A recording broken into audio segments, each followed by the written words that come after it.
Hello everyone, welcome back to my channel. तो new year के लिए हमने इनफाइनाइट कैलेंडर तो बना लिया है, पर कन्वेंशनल कैलेंडर भी बनाएंगे। तो इसके लिए सबसे पहले हम ले लेंगे एक पेपर जो कि थोड़ा सा थिक होगा। मेरे पास ये मेरी जो स्केच बुक है उसमें से ही मैंने एक पेज ले लिया है, जिसको कि हम अपने साइज़ के अकॉर्डिंग कट कर लेंगे। थोड़ा सा थिक पेपर इसलिए ले रहे हैं क्योंकि हम इसको टेबल पर रखने वाले हैं, टेबल कैलेंडर बनाने वाले हैं। और आजकल बोहो आर्ट जो है वो बहुत ही, पता नहीं, मुझे बहुत ज़्यादा ही पसंद आने लगा है। तो मैंने सोचा कि इसको बोहो थीम पर ही एक कैलेंडर बनाया जाए। तो उसके लिए मैंने अपनी शीट में से कुछ एक पेपर लेकर उसको कट कर लिया है। 3 इक्वल उसमें A3 साइज़ की ये शीट थी। इसको 3 इक्वल पार्ट्स में डिवाइड करने के बाद उसमें ग्रिड जैसा बना लिया और रेक्टेंगुलर शेप में इसको कट कर लिया। इसमें से 9 पीसेस कटे, बाकी दूसरी शीट में से कट करके टोटल 12 पीसेस मैंने कट कर लिए।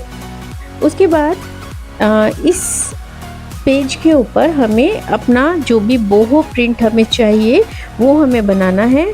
तो इसको मैंने अपनी टेबल के ऊपर मास्किंग टेप से चिपकाना चाहिए था, पर मैंने सेलो टेप का यूज़ किया है यहाँ पर, क्योंकि मेरे पास जो मास्किंग टेप थी वो पता नहीं कहाँ रख दी मैंने, मुझे मिल ही नहीं रही थी।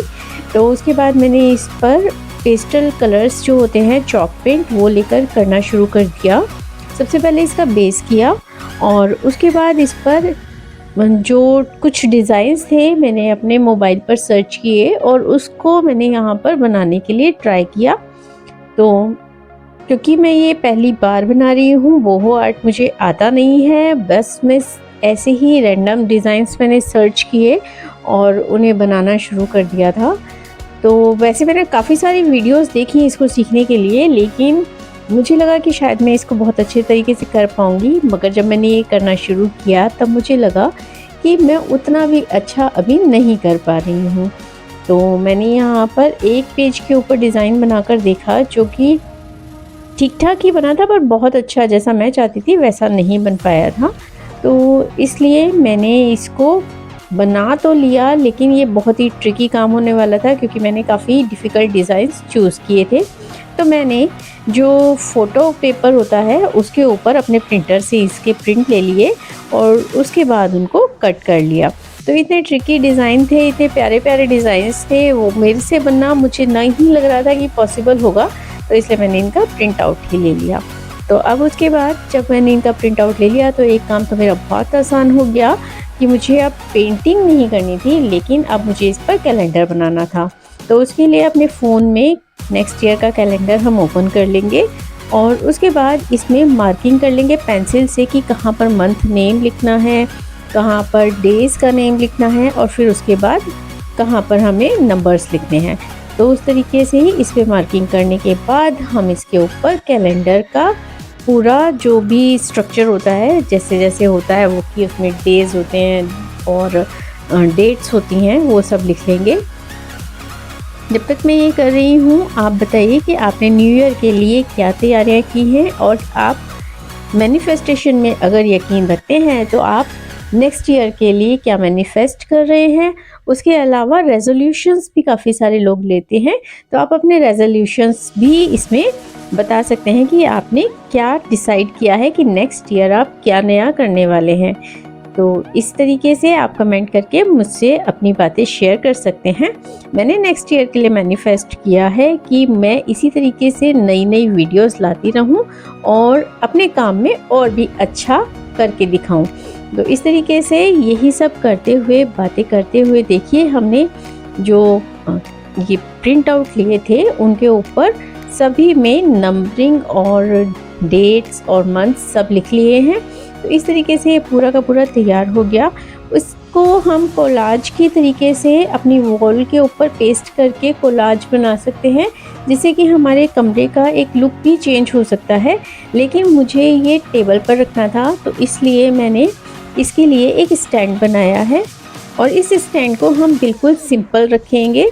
जैसा कि मैंने स्टैंड बनाया था जब मैंने अपनी सिस्टर के लिए एनिवर्सरी गिफ्ट बनाया था, या फिर जब मेरी ब्रोकन प्लेट थी उसका जो मैंने DIY बनाया था उसके लिए जो स्टैंड बनाया था, ठीक उसी तरीके का स्टैंड है, लेकिन इसकी टेक्निक में मैंने आपस में इन दोनों को फिक्स करने के लिए जगह बनाकर उसको फिक्स किया है। देखेंगे आप, प्रोसीजर देखिए और समझ जाएंगे आप कि इसको किस तरीके से हमें कंप्लीट करना है।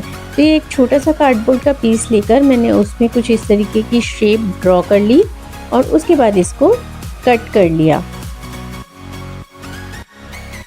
ये स्टैंड बनाना बहुत ही आसान हो जाता है और इसको आप अपनी कन्वीनियंस के हिसाब से और अपनी नीड के हिसाब से कितना भी बड़ा और छोटा बना सकते हैं। बस मटेरियल का चेंज करना होता है। अगर आपको कोई हैवी सामान रखना है तो आपको जो ये कार्डबोर्ड है वो काफ़ी थिक लेना होगा, और अगर आपको कोई हल्का सामान रखना है तो आप इसका जो कार्डबोर्ड है वो पतला भी ले सकते हैं। तो इस तरीके से ये दोनों आपस में एक जॉइन हो जाएं, पीसेस जो हमने बनाए हैं बिल्कुल सिमिलर, तो उसमें एक छोटा सा इस तरीके का कट लगा लेंगे हम और यहाँ पर कैविटी बना लेंगे। इसमें जैसे नीचे की तरफ हमने कैविटी बनाई है, दूसरे पीस में हम ऊपर की तरफ से उतनी ही दूर तक कैविटी बना लेंगे। तो इस तरीके से बनाने के बाद ये जैसे बिल्डिंग ब्लॉक होते हैं बच्चों के खेलने वाले, उसी तरीके का बन जाएगा और इन्हें आपस में हम इस तरीके से फिक्स कर सकते हैं। अभी इस तरीके से फिक्स हो जाने के बाद हम इसे स्टिकर पेपर से पूरा कवर कर देंगे ताकि ये अपनी जगह पर सिक्योर भी रहे, और दूसरा हमारा जो इसको पेंट करने का काम था वो भी नहीं करना पड़ेगा, और तीसरा फ़ायदा ये होगा कि ये थोड़ा सा और ज़्यादा स्टडी हो जाएगा। तो इस तरीके से इसको हम पूरा कवर कर लेंगे। अब देख लेते हैं कि हमारा कैलेंडर जो है उसका फाइनल किस तरीके से हमको उसको टेबल पर डिस्प्ले करना है।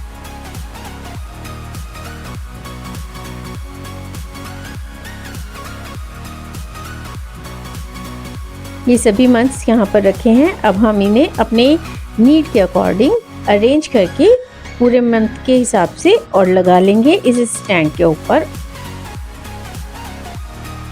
तो इस तरीके से बहुत ही आसानी से हमारा ये कैलेंडर बनकर तैयार हो जाएगा, और हमारे रूम में हम इसको वॉल पर भी लगा सकते हैं, डेकोर कर सकते हैं पूरी वॉल को, और उसके अलावा हम इसको अपनी टेबल पर भी लगा सकते हैं। तो आपको ये आइडिया कैसा लगा? अगर आपको ये आइडिया पसंद आया हो तो इसको लाइक कर दीजिएगा, चैनल को सब्सक्राइब कर लीजिए, और मिलते हैं अगली वीडियो में। तब तक के लिए बाय बाय।